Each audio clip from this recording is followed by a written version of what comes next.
மது அருந்துறவங்களை குடி நோயாளிகள்னு சொல்றோம், மது பிரியர்கள்னு சொல்றோம். அவங்கள வந்து நம்ம வேற ஒரு கண்ணோட்டத்தில் பார்க்கணும், அவர்களுக்கு வந்து சிகிச்சைகள் கொடுக்கணும், உளவியல் சிகிச்சைகள், மருத்துவ சிகிச்சை எல்லாம் கொடுத்து அவங்கள வந்து நம்ம மீட்டெடுக்கணும் அப்படின்னு சொல்றோம். விபச்சாரத்தின் பின்னால் போகக்கூடிய ஒரு பெரும் கூட்டத்தை நம்ம அவருடைய பொருளாதார சூழலை பார்க்கணும், உளவியல் சூழலை பார்க்கணும், குடும்ப சூழலை பார்க்கணும், அவங்களெல்லாம் மீட்டெடுத்து கொண்டு வருவதற்கான பல்வேறு திட்டங்கள் கொண்டு வரணும்னு நம்ம பேசுறோம். ஆனால் இந்த ஒரு பெரும் தலைமுறை ஒரு உளவியல் சிக்கல்களை மாட்டிக்கிட்டு இருக்கு. இந்த அரசாங்கத்தின் சதி திட்டங்களாலும் அவங்களுடைய துருப்புச் சீட்டுகளுடைய கண்காணிகளுடைய சதிகளாலும் ஒரு தலைமுறையே அரசியல் சிந்தனை இல்லாம உருவாகியிருக்கு. அப்போ இதை வந்து நம்ம ஒரு ஒரு ஒரு பெரும் அழிவு செயலாக பார்த்து அந்த தலைமுறை எப்படி மீட்டு கொண்டு வர்றது, அவர்களை எப்படி அரசியல் மயப்படுத்துறது, எப்படி சமூக பொறுப்புகளை அவங்கள கொடுக்கறது, இதை தானே யோசிக்கணும். இதை விட்டுட்டு அவங்கள லேபிள் பண்ணி அவங்களெல்லாம் வந்து சுட்டு கொண்டுடலாமா, எல்லாத்தையும் வரிசையாக அனுப்பாட்டி நீங்கள்லாம் இந்த சமூகத்துக்கு கேடானவர்கள், உங்களால் இந்த சமூகம் பெரும் சீரழிவை நோக்கி போகுது, அவ்வளோ பெரிய சுட்டு தள்ள முடியுமா? அப்போ ஒவ்வொரு மக்கள்கிட்டையும் ஏமாற்றக்கூடிய மனநிலை, திருட்டு மனநிலைலாம் வந்தாச்சு.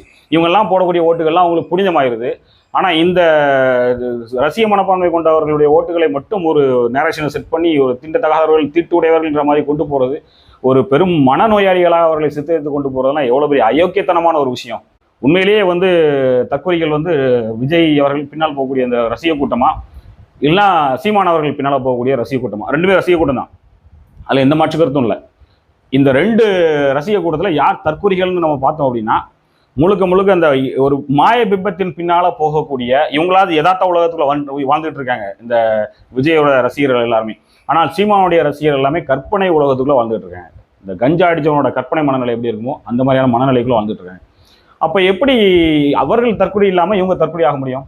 இந்த தமிழ் மண்ணில் இருக்கக்கூடிய ஆகப்பெரும் தற்கொலைகள் யார் அப்படின்னா, சீமான் சொல்லக்கூடிய விஷயத்துல எது எது சாத்தியம் இல்லை, எது நடந்திருக்கும் எது நடந்திருக்காது, எது உண்மை எது பொய், இதெல்லாம் சிந்திக்கவே செய்யாம அந்த இன உணர்வு, தமிழ் தலைவன் அப்படிங்கிற அந்த வார்த்தைகளை மட்டும் வச்சு பின்னால போகக்கூடிய அந்த கூட்டம் தான் ஆகப்பெரும் தற்கொலைகள். இந்த தற்கொலைகளோட பணிலாம் 2014-16 ஆரம்பிச்சாச்சு. இப்போ நான் சொன்னேன்ல, அந்த ஃபேக் ஐடி கிரியேட் பண்ணுறது, இந்த ஃபேக் ஐடியின் மூலமாக வந்து லைக் ஷேர் மட்டும் பண்ணுறது, ஒரு மாய பிம்பத்தை உருவாக்குறது, எதிர்த்து கேள்வி கேட்குறவங்களோட அசிங்கமாக திட்டுறது, இது எல்லாத்தையுமே வந்து 10 ஆண்டுகளாக அங்கே பண்ணிட்டு இருக்கக்கூடிய மிகப்பெரும் தற்கொலை கூட்டம் சீமான் தலைமையில் இருக்கக்கூடிய நாம் தமிழர் கட்சியில் இருக்கக்கூடிய அந்த தற்கொலை கூட்டங்கள் தான். இதான் உண்மை. அந்த கட்சியில் உண்மையிலேயே ஆரம்ப கட்டத்தில் வந்து கட்சி தொடங்கும் போது நிறைய உணர்வாளர்கள் உள்ளே போனாங்க.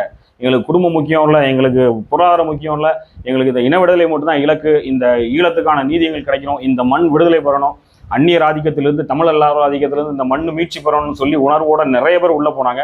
அவ்வளோ பேரும் அவங்களோட பொருளாதாரத்தை இழந்து நேர விரயம் செய்து இந்த களத்தில் நின்று அவ்வளோ கஷ்டப்பட்டவங்கள ஃபுல்லாக வந்து கிரீஸ் டப்பா மாதிரி எத்தி தூர போட்டு அவ்வளோ பெரிய உதச்சி தூர தள்ளிட்டார் சீமான் தூர தள்ளிட்டு இன்னைக்கு வந்து தன் கூட தான் என்ன சொன்னாலும் விசிலடிச்சு கைத்தட்டக்கூடிய ஒரு தற்கொலை கூட்டத்தை மட்டும் தான் சீமான் வச்சுட்டு